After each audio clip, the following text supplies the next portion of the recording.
अस्सलाम वालेकुम। Kanshi news digital के साथ आज़ाद कश्मीर के दारुल हुकूमत मुजफ्फराबाद से मुनीब वबासी तमाम देखने वालों को खुश आमदीद कहता है। आज़ाद कश्मीर के मौसम की बात करेंगे। आज़ाद कश्मीर का मौसम शदीद सर्द है और खुश्क सर्दी का राज है। तो दर्जा हरारत है वो नुक्ता अंजमात से नीचे चला गया है।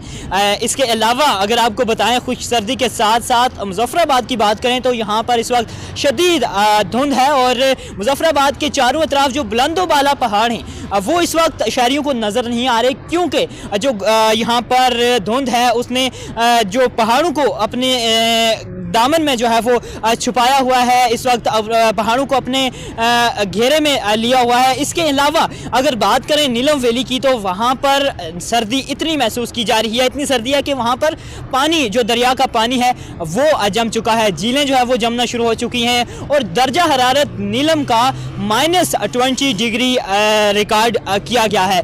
ताहम इस जहाँ खुश्क सर्दी है शहरियों को काफ़ी मुश्किलात का सामना है, तो वहीं पर इस खुश्क सर्दी से बहुत सारी बीमारियां जो है वो जन्म ले रही हैं। शहरियों को बहुत सारी बीमारियों का सामना भी इस जो सर्दी है इस वजह से सामना करना पड़ रहा है। इसके अलावा अगर हम बात करें महकमा मौसमियात के मुताबिक तो आइंदा चंद हफ्तों तक जो मौसम है वो इसी तरह रहने के इम्कानात भी ज़ाहिर किए गए हैं। इसके अलावा शहरियों का ये कहना है कि मौसमियाती तब्दीलियों की वजह से ये तमाम तर जो सूरत हाल है वे ये हमें देखने को मिल रही है, जिस वजह से खुश सर्दी भी है, दर्जा हरारत भी बहुत कम है और जो गर्दो गुबार है शहर के अंदर वो भी देखने को मिल रहा है।